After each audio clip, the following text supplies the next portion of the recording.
hitanareo dia misaotra indrindra namaliny antso navabe loatra ny fampidirany misy ohatra ny tsy te hanandra tena mihitsy satria mpanombo tsy mahasoa nefa dia ampiasain'ny tompo dia nivoninahitra ho an'Andriamanitra rery ihany. Dia mialohan'ny anoloantsika dia andaontsika hiaraka hivavaka. Andriamanitra rainay, tsy anay tokoa tsy hisaotra anao satria Andriamanitra tsara tokoa ianao sady mpanao tsara amin'ny fiainanay. Mivavaka Andriamanitra ary mangataka anao ny fotoana rehetra izay ataonay eto. Ianao tokoa ny fanainao masina no hiasa ary ampahery anay ianao, anitsy anay ianao ary amin'izany rehetrarehetra izany fa dia tena hita tokoa izay ny fiadananao aminay ary ny fifalianao tokoa no anjaka ao aminay ary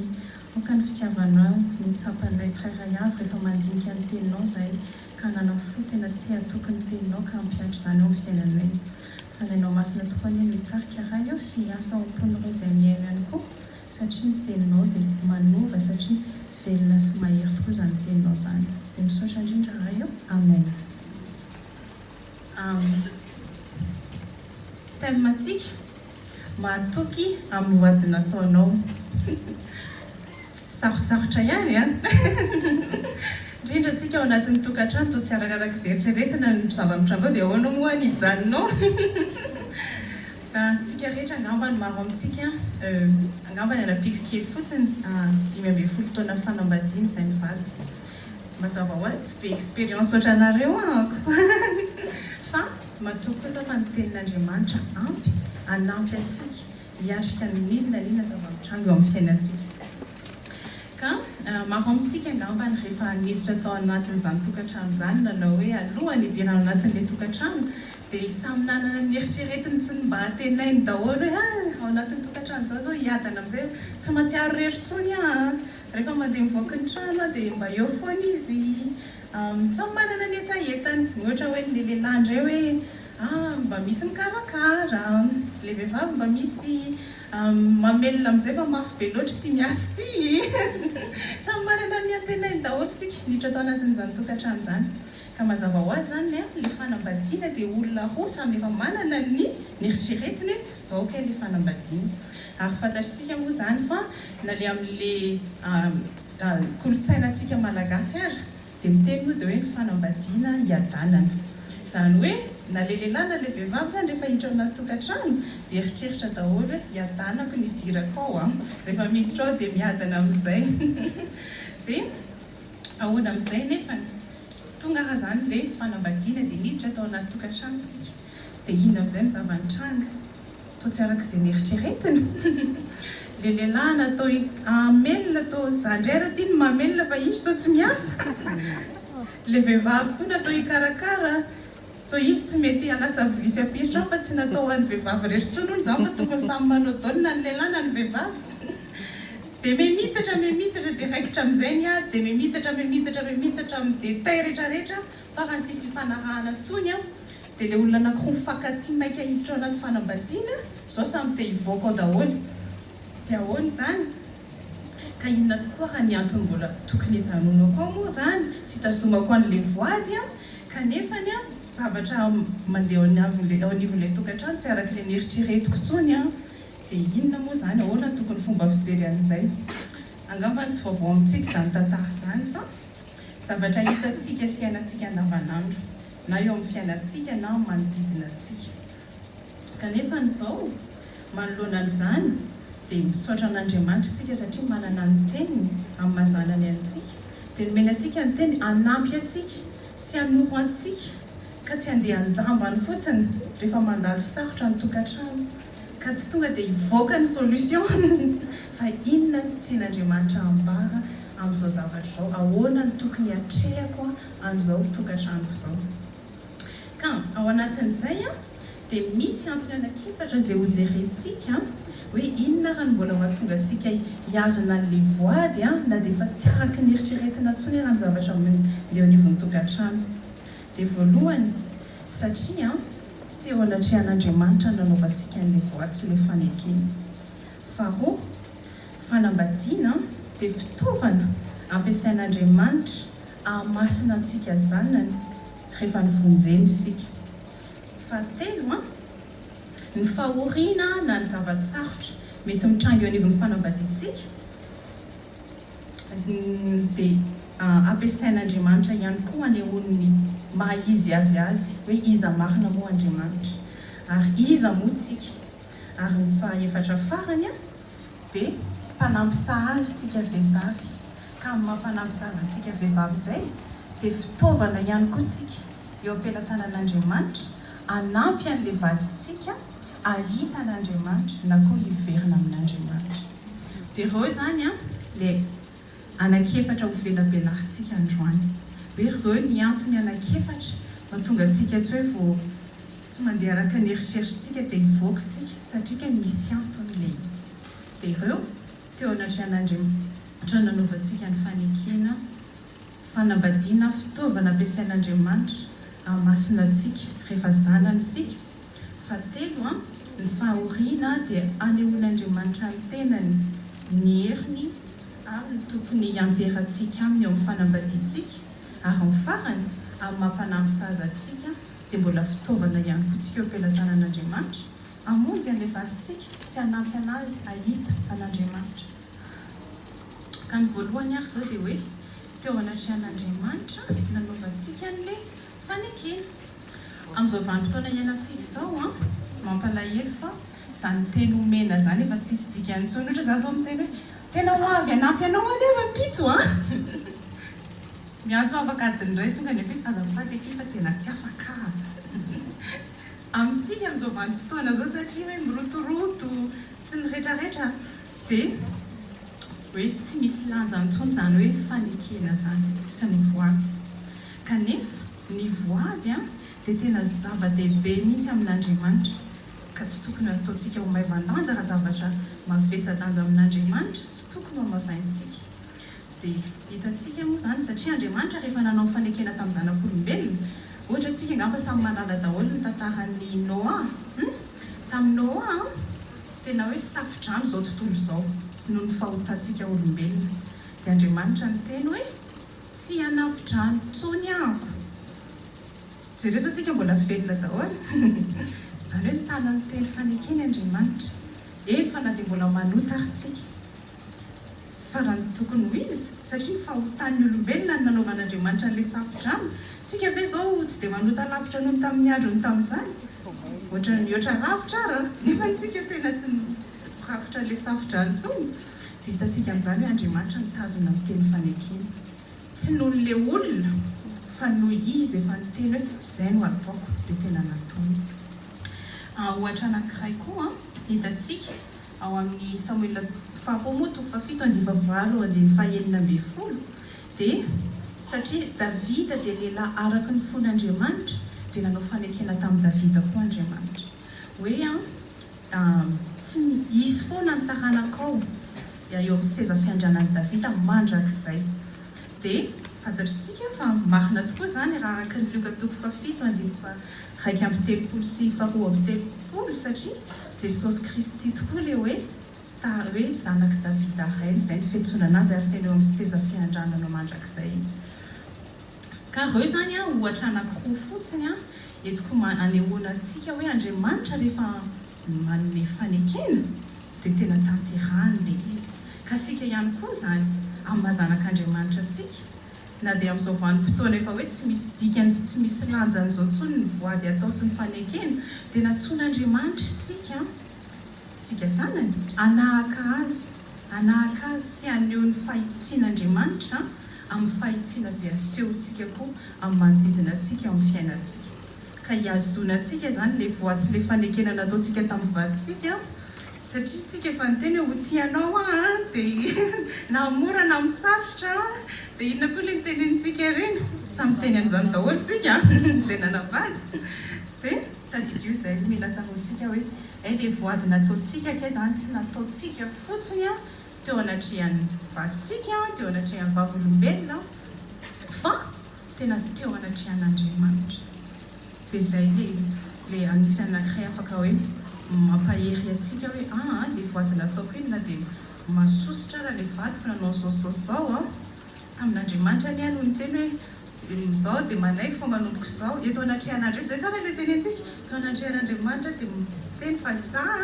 dia ikolokolo anao na mora na misarotra nanao an'ilay voaditsika dia tadidio fa teo anatrehan'Andriamanitra naovantsika an'ilay voady ary rehefa nanao an'iny tsika dia tian'Andriamanitra tsika atoky amin'iny ary naleo ohatra izy na mpiseho an'izay fatokiana izay sy ny fahitsiny dia tokony hanahaka an'Andriamanitra tsika amin'izay fahitsintsika izay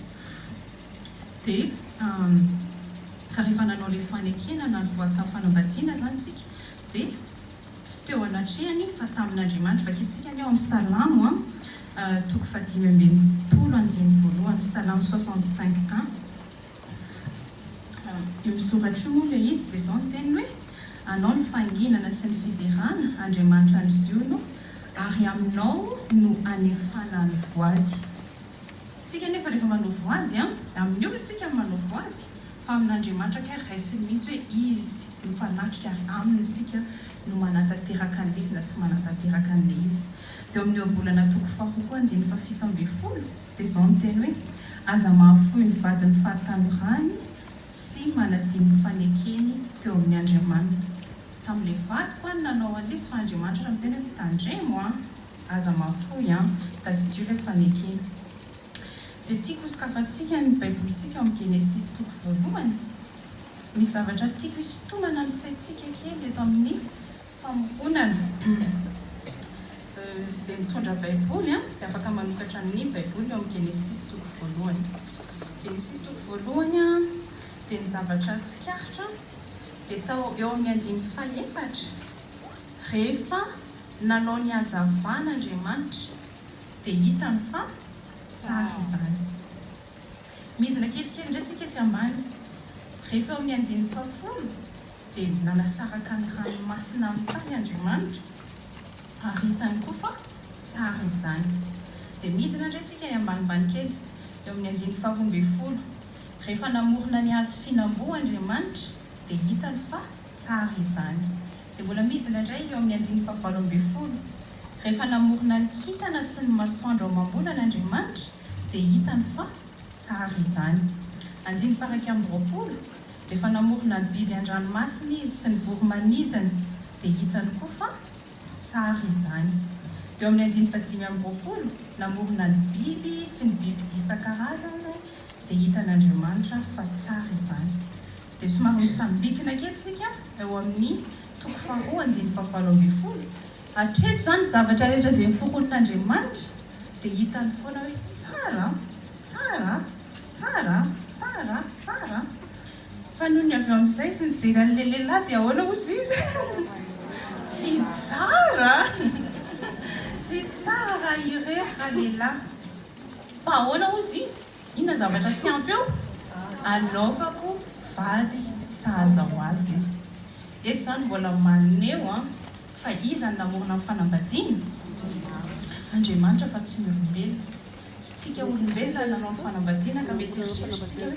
ka tsika olombelona any nanao an'io izay tiatsika atao dia hivoakantsika dia aloha hivoaka dia hiditrintsika dia miditra.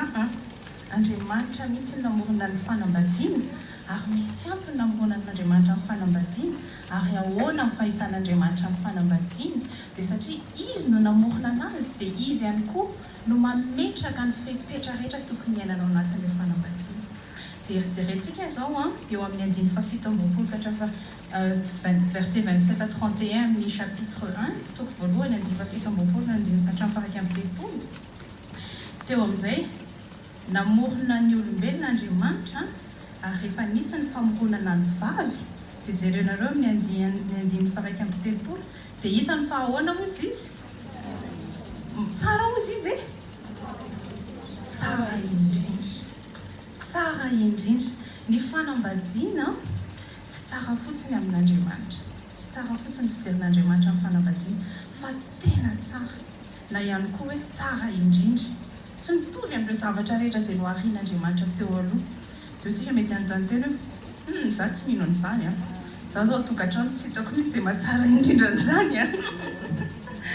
fa zao averike Andriamanitra ny namorona ny fanambadiana araka ny Genesis toko 2:17 sy 4 dia Andriamanitra koa no nahita sy nanana hevitra fa tsy tsara raha irery raha lehilahy fanaovana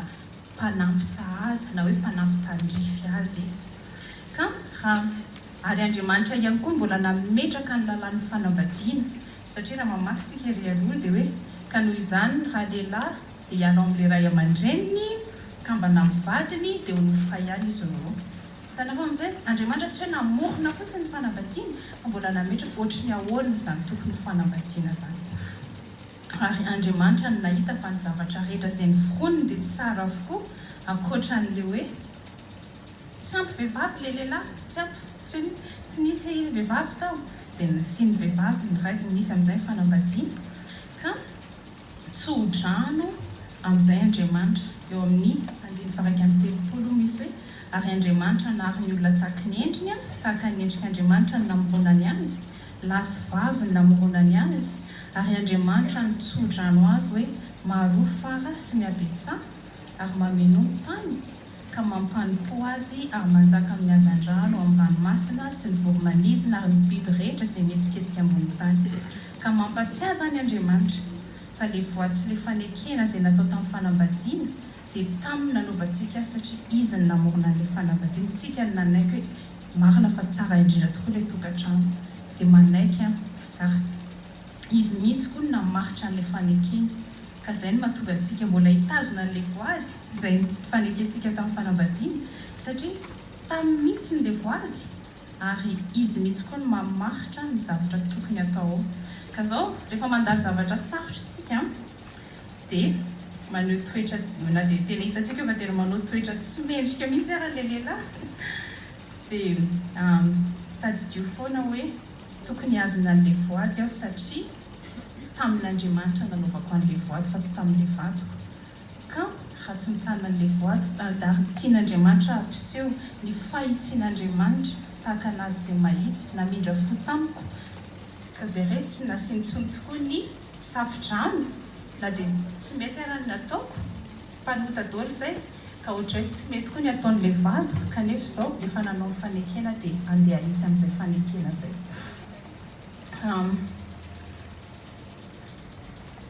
Ka dia izay mety mitentsika ka ilay izy ane rehefa ilay mandalo sarotra iny dia ilay lehilahy mihitsy nefa tena hiala, ilay lehilahy mihitsy nefa tena miala amin'ilay voady dia mbola tokony azona ilay voady foana ve zany efa izy mihitsy ary no nanomboka azy, izy nefa nandravana azy voalohany dia ahoana mbola tokony hijanona ve dia izay no mahatonga antsika nandinika sy namerana hatramin'ny voalohany aloha ilay lanjan'ilay fanambadiana natrehan'Andriamanitra fa tsy araky ny eritreritrintsika dia hoe nivadintsika marina tokoa fa natrehan'ny olona ilay voady fa tamin'Andriamanitra. Dia ny tenin'Andriamanitra moa amin'ny Korinthiana 1:7-8 dia mbola manamafy an'izay izy ho antsika ety amin'ny testamenta vaovao hoe na mety na tsy mety ataon'ny vadinao dia tsy mamela antsika velively Andriamanitra hiala amin'izay. Izay antsika amin'ny Korinthiana 1:7 efa io soratra io dia izy hoe ny vavy voafehan'ny lalàna raha mbola velona ny lahy fa raha maty kosa ny lahy dia afaka nambady izay tiany izy nefa ao amin'ny tompo ihany. Mbola mametraka mamaritra Andriamanitra ina ny atao anatin'izany fanambadiana izany hoe maninona moa anaran'ny Paoly eto ny mpiangona tany Korinto amin'ny teny hoe ny ianao voafehan'ny lalàna dia satria mitovy amin'izao zavatra iainantsika izao ihany koa. Tamin'ny fotoan'andron'ny Paoly dia efa nanomboka koa ny fikorontanana teo anivon'ny kristianina. Misy koa ny vehivavy te hiala amin'ny tokantranony dia nampatsely heviny Paoly hoe satria tsika efa nareo vehivavy miditra tao anatin'ny tokantrano tamin'Andriamanitra nanao ilay voady dia izao voafehan'ny lalàna nareo hoe raha mbola velona amin'ny vadinareo satria vadiko zao dia izy mbola velona mbola ao aloha tsika fa raha maty kosa izy dia aza mivavaka kosa mba ho faty izy sao dia hoe iny hitantsika hoe tsy maintsy io zany fa raha maty kosa izy dia izay tsika vo afaka nambady indray izay tiatsika fa zao tsy maintsy ao amin'ny tompo ihany. Ka ho an'Andriamanitra zany dia mila miazona ilay voatsy fanekena izay nataontsika raha mbola velona ny vaditsika. Ka rehefa tsy mifanaraka amin'izay nantenaintsika na nieritreretintsika zany zava-mitranga eo anivon'ny tokantrano dia tsy mitsoaka ny vahaolana tsy mitsoaka fa manao izay rehetra azo atao ampandeha an'ilay tokantrano satria voady efa mifanekena teo anatrehan'Andriamanitra. Dia marina tokoa mety sarotra amintsika ny anaiky izany fa mila miova amin'ny fanavaozan'ny saintsika any ny anomboantsika azy ka manaiky tsika mila manaiky hovain'Andriamanitra ny fomba fijerintsika ny tokantrano amin'ny fomba fijerin'Andriamanitra azy amma Andriamanitra izay namorona ny fanambadiana azy ary tsy hoe tsara fotsiny ilay voitantsika teo fa ay tena tsara nanaovan'Andriamanitra an'ilay fanambadiana fa isitsika ihany sy ny fahotantsika ny namotika an'ilay tokantrano izay nieritreretin'Andriamanitra ho atao tsara tena tsara ka rehefa mifonjen'Andriamanitra isika izany dia hafa amin'ny olo izao tontolo izao ka mazanak'Andriamanitra antsika dia fitaovana eo am-pelatanan'Andriamanitra isika aneho ny hatsarany izany tokantrano izany izay noeritreretin'Andriamanitra hatramin'ny voalohany ary ahitantsika azy aty amin'ny testamenta vaovao hitantsika fa amin'ny fanambadiana ary amin'izay fahatsarany izay dia tena entin'Andriamanitra mihitsy anehoana ny fifandraisan'ny Jesosy Kristy sy ny fiangonana. Dia ao amin'ny Malakia ary nolazaina fa Andriamanitra vary nolazaina koa fa Andriamanitra dia mankahala ny fisaoram-bady na ny fisarahana. Ao amin'ny Malakia toko faharoa 5:20 dia eo izy koa atandremo fanahy ianareo ary eo ka tsy hisy hamitaka ny vadiny fahatanivany fa alako ny fisaoram-bady ho Jehovah Andriamanitra ny Israely sy ny fanosenana fampahoriana amin'ny fitafiana Jehovah tontolo maro. Koa atandremo fanahy ianareo ary aza mamitaka ianareo. Rehefa miala amin'ny voady ianao dia inona fijen'Andriamanitra ianao na mitaka ianao ary tandremo. Izay ny voalohany hoe mahatonga antsika mbola mijanona eo anivon'ilay tokantrano na dia efa maka dia satria tamin'Andriamanitra nanaovantsika an'ilay fanekena ary tian'Andriamanitra tsika aneo ilay fahatsarany tena fahatsarany izany tokantrano izany araka ny eritreretany anazy. Faharoa indray ny fanambadiana dia fitaovana ihany koa ampiasain'Andriamanitra eo amin'ny fiainantsika zanany hamasina antsika na hoe mety fahafantarantsika an'ilay hamasina koa hitomboantsika ao aminy hanahafantsika bebe kokoa an Jesosy Kristy araka ny tomboko araka ny Romanina toko 7 5:7-12 dia izao nefa ny tenin'Andriamanitra hoe ahoana ary manakavaly va isika tsy akory fa efa voalazantsika rahateo ho mpanota avokoa na ny jiosy na ny jentilisa araka ny voasoratra hoe tsy misy marina na dia iray akory azy, tsy misy izay mahafantatra, tsy misy izay mitady an'Andriamanitra, samy nania avokoa izy rehetra, samy tsy mahasoa avokoa izy rehetra, tsy misy izay manao tsara na dia iray akory azy. Araka io tenin'Andriamanitra io dia mazava ny tenin'Andriamanitra io fa tsy misy marina itsika rehetra reto, tsy misy marina na dia iray akory azy. Tsisy koa reva amintsika afaka hiteny hoe zareo zao mangalatra mandainga za kosa tsy zany za zao marina. Tenin'Andriamanitra miteny hoe tsy misy marina tsika reto na ny ray arany ary tsy vitany hoe tsy vitany hoe mpanoty tsika fa araka io tenin'Andriamanitra io tsy tonga saina akory hoe mpanota ahoana tsy misy ozy izy marina na dia ray akory azy, tsy misy izay mahafantatra aika zany tsika olombelona non seulement tsy hoe fotsiny hoe mpanoty tsika fa tsy tonga saina akory hoe manoty tsika mpanoty tsika ary satria tsy mahatsapa-teny tsika fa mpanota dia manino tsy mitady an'Andriamanitra tsika dia izay ilay teneny eo tsy misy izay mahafantatra tsy misy izay mitady an'Andriamanitra fa vao maika inona ny atao mirona sy manota kanefa ny raha mandeha tsika amin'ny Romanina toko 5:9 dia izao ny tenin'Andriamanitra hoe Andriamanitra mampiseho ny fitiavany antsika fa ahoana ozy izy fony mbola mpanoty isika dia maty hamonjy antsika Kristy. Voalohany izany hoe mbola manindry ny tenin'Andriamanitra hoe tsy hisy tamintsika reto na dia efa vonjen'i Kristy ary izao efa voavonjitsika tsy misy tamintsika izany mitady an'Andriamanitra fa izy no mitady antsika fony mbola mpanoty tsika izy ny tonga maty hamonjy antsika. Izay no mahatonga an'ilay misy tenin'Andriamanitra miteny hoe tsy avy amin'ny asa fandrao isiriare tsisy afaka hiteny hoe za kosa neny navonjy ana tena niezaka mihitsy any tady an'Andriamanitra fa tena tsy misy avy amintsika ary zany hoe ao anatin'ilay fahotantsika iny zany dia tsy manana eritreritra hitady an'Andriamanitra ary hitantsika angamba zany raha amin'ny fiainana andavanandro amin'ny manodidina antsika any amin'ny toeram-piasana any amin'ny fianarana tsy mitady an'Andriamanitra zany ny olona fa vao mahay faly miaina ao anatin'ny fahotana ary tsy mahatsapa koa mpanotana hoe za tika mila vonjen'Andriamanitra fa dia ahoana Andriamanitra ny mbola tonga naneho ny fitiavany tamintsika ka tsy namelantsika ho faty ao anatin'ilay fahotantsika iny izy fa nandefa any Kristy Jesosy zanany hanavitra antsika dia mety maro amintsika koa mety misy hoe fa maninona tokoa moa ilay fahotana inona moa ilay fahotana fa nga zavatra grave be mihitsy zany fahotana zany inona no ataon'ny fidariana koa ny ataon'ny fahotana eo amin'ny fiainantsika ary maninona isika zanak'olombelona no tsy maintsy na hoe mila vonjen'Andriamanitra amin'izany fahotana zany sy ny fahotana voalohany raha mahafantatry tsika moa toa nijery ny boky Genesis fa hitantsika fa ny fisian'ny fahotana voalohany teto amin'izao tontolo izao dia tamin'iza tantarany Adama sy Eva tsika mahita azy inona ny zavatra nataony Adama sy Eva teo nihinana an'ilay voankazo nihinana an'ilay voankazo tsotra ilay voankazo voarara zany hoe nandika sy tsy nankatoa ny tenin'Andriamanitra ka ny fahotana zany dia tsotra fotsiny hoe fandikana ny lalàn'Andriamanitra na hoe fandikana ny tenin'Andriamanitra dia inona ny ataontsika amin'izay tsy izay tian'Andriamanitra ny ataoko fa izay tiako dia izay ilay izy izay ilay fahotana fandikako ny tenin'Andriamanitra sy ny lalàny ka tsy izay tian'Andriamanitra ny ataoko fa izay tiako dia ao amin'ny Romanina toko fahavalo andininy fafito dia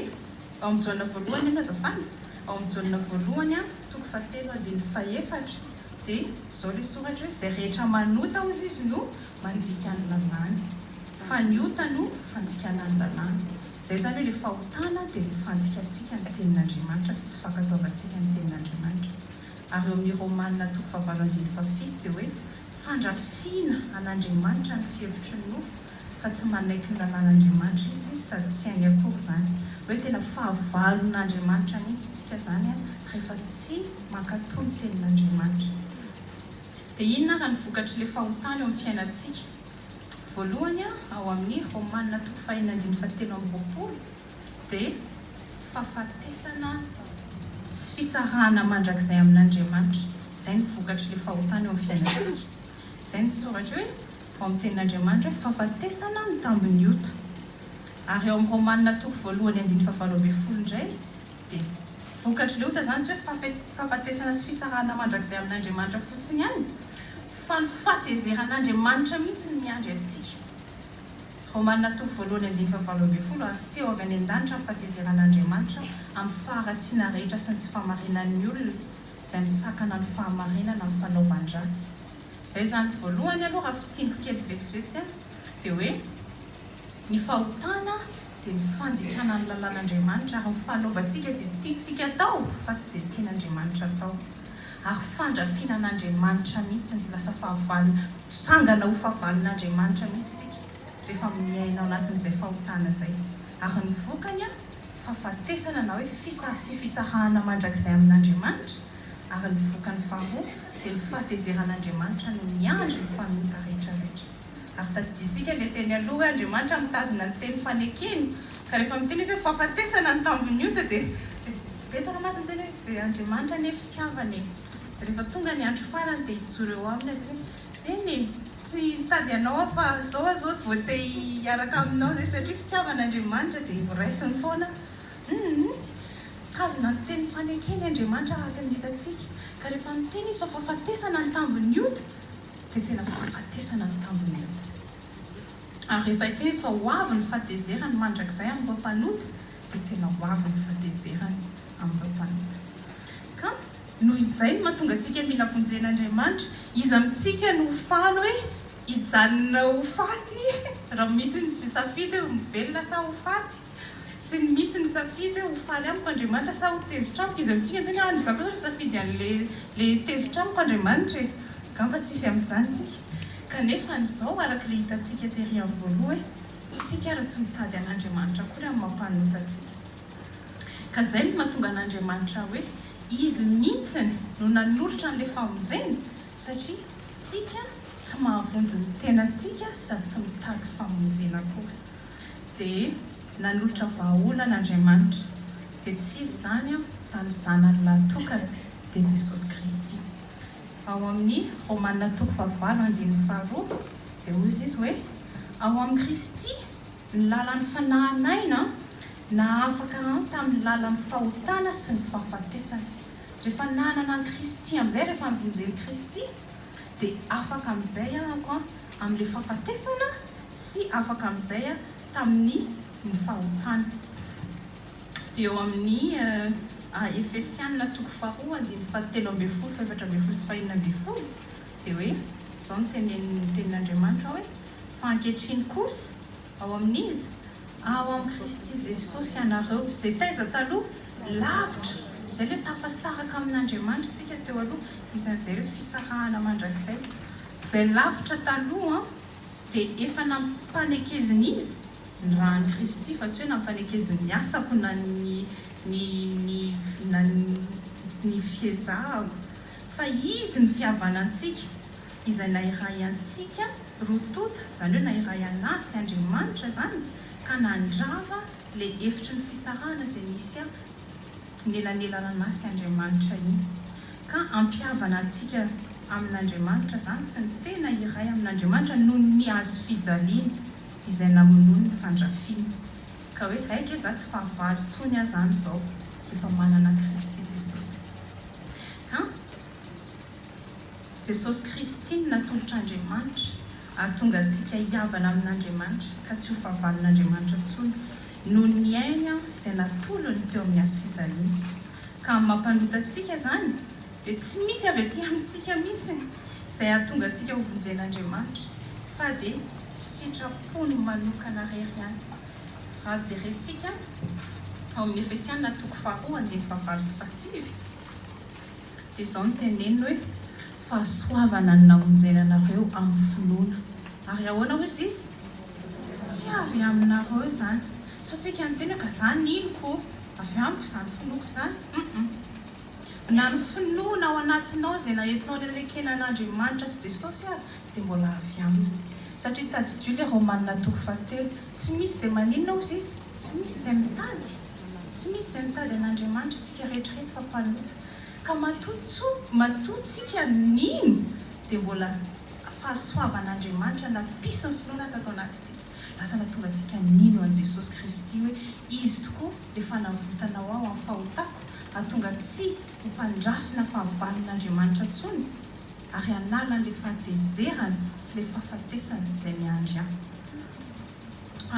manampy an'izay koa dia toizintsika hatramin'ny farany moa le verset fa fahasoavany namonjena anareo amin'ny finoana ary tsy avy aminareo izany fa fanomezana avy amin'Andriamanitra tsy avy amin'ny asa fandrao isirehare dia Titos 2:3-5 dia izao no teneny teo hoe fa rehefa ny seho famoram-panahin'Andriamanitra mpamonjy antsika sy ny fitiavan'ny olona dia tsy avy tamin'ny asa amin'ny fahamarinana izay nataontsika satria mazava ho azy tsika betsaka ny tia hiditra any amin'ny fanjakan'ny lanitra dia mazava ho azy asa fahamarinana ny ataontsika nefa izy dia manindry mihitsy tsy avy tamin'ny asa amin'ny fahamarinana izay nataontsika fa araka n'inona zavy afaka manao zavatra mindrana fo zany tsy maintsy olona no mamindra fo anahy fa za tsy afaka hoe amindra fo any tenako androany dia fa araka ny famindrapo kosa no namonjena antsika tamin'ny fanasahan'ny fiterahany indray sy ny fanavaozan'ny fanamasina maninona moa zava-dehibe no mamerina ny fototra ny famonjena satria ny famonjena amin'ny bazy ny fiainantsika isan'andro eo anivon'ny tokantrano rehefa matsapitsika fa olona tsy mendrika tsy nitady an'Andriamanitra kanefa dia noho ny fahasoavany sy ny famindrapony dia nisafidiny aho ho voavonjy nefa za tsy nitady anazy dia lasa manana ihany koa fomba fijery amin'izay amin'ny vata hoe za izay tsy mendrika novonjen'Andriamanitra navelan'Andriamanitra ahoana moa tsy afaka hamelan'ny vato fa ngamo izy ngamo za mendrika tamin'ny fotoana namonjen'ny Kristy anako zay andray le vadika aloha andray le vadika fa mba mendrimendrika kely aloha dia amela anazy amin'izay Andriamanitra tamina melantsika sy namonjy antsika tsy niandry antsika ho mendrimendrika sy ho tsaratsara mihitsy fa tao anatin'ilay fahotantsika matin'ny fahotana lona tao anatin'ny fahotana nandrafy an'Andriamanitra iny nefa tonga Jesosy no ny avitiavany namonjy antsika dia tsara tadiditsika izay satria rehefa mafy sarotra tokoa ny vonin-tokantrano dia saorantsika Andriamanitra izay tia antsika tamin'ny fitiavana tsy haitolonina sy tena tsy takatra ny saina fa raha nitiavan'i Kristy tsika dia efa manana ny fitiavan'i Kristy dia afaka mijery an'ilay tokantrano koa ny fomba fijerin'i Kristy fa tsy araka ny fijerin'izao tontolo izao sy ny manodidina moa dia tsy maintsy hoe zao ve kiny ataony andry raha zandry atsipy any an-tokotany any ny valiziny amin'izay nahazo lesona tsara izy izay fa nanaovan'Andriamanitra atsika koa fa izay ny Andriamanitra tsisy voavonitsika rehetrarehetra ka noho izany tsy misy avy amintsika na ny famendreantsika tsy misy avy amin'ny famendreantsika ny famonjentsika fa famindra-po sy fahasoavana teny koa mavesa-danja ireo famindra-po sy fahasoavana izay avy amin'Andriamanitra ny safidy Andriamanitra ny amonjy antsika na dia tsy mendry ny vonjena akory ary tsika satria mazava ho azy fantatritsika fa tsy ny olombelona rehetra eto ambony tany ny vonjen'Andriamanitra sasasasany ihany izay safidiny fony izay no mahatonga antsika tokony tena hisaotra an'Andriamanitra ny amin'ny famonjena nomeny antsika satria tsy mendrika tsika afaka nataon'Andriamanitra ny tsy safidy antsika ho vonjeny tahaka ny maro be mbola tsy voavonjy ary tsy ho vonjeny kanefa dia misafidintsika tao anatin'ny maro ho anisan'ny olombonjeny ary tsy mididen'izay nefany planin'Andriamanitra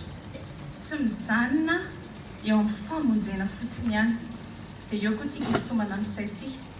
betsaka mantiny amintsika mieritreritra hoe ny famonjena ihany ny tena zava-dehibe ao amin'ny tenin'Andriamanitra fa mazava ny tenin'Andriamanitra ao amin'ny Romanina 12:20 tsy misoratra fa tonga tatsaiko fotsiny hoe fa izy no miavin'izao zavatra rehetra izao ary izy no miazona azy ary izy koa no antony izy anie no memboninaitra mandrakizay ina ny tiana tenenina eo ny antony namonjen'Andriamanitra atsika tsy hoe mijanona eo amin'ny famonjena fa nome voninahitra azy matetika ny ny antony baiboly rehetra dia famonjena ny zanak'olombelona tsy izay fa ny antony teny votoatiny ao amin'ny baiboly dia hoe Andriamanitra namorona olona izay tsy mendrika novonjena akory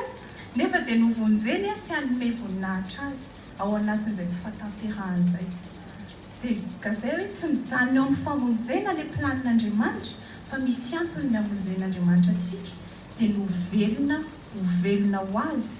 sy hanome voninahitra azy fakitsika mba manana 9:11-12 izao no tenenina hoe ary aoka ho tahaka izany koa ianareo izay efa le vonjen'i Jesosy Kristy amin'izay zany izao ho antsika izay efa zanak'Andriamanitra ka ny tenanareo ozy izy dia ataovy ho efa maty ny amin'ny ota fa ahoana kosa velona ho an'Andriamanitra ao amin'ny Kristy Jesosy aika ny tanjon'Andriamanitra amonjy anahy izy marina toa fa nivonjeny aninona ako ho velona ho azy ko aza vela ozy izy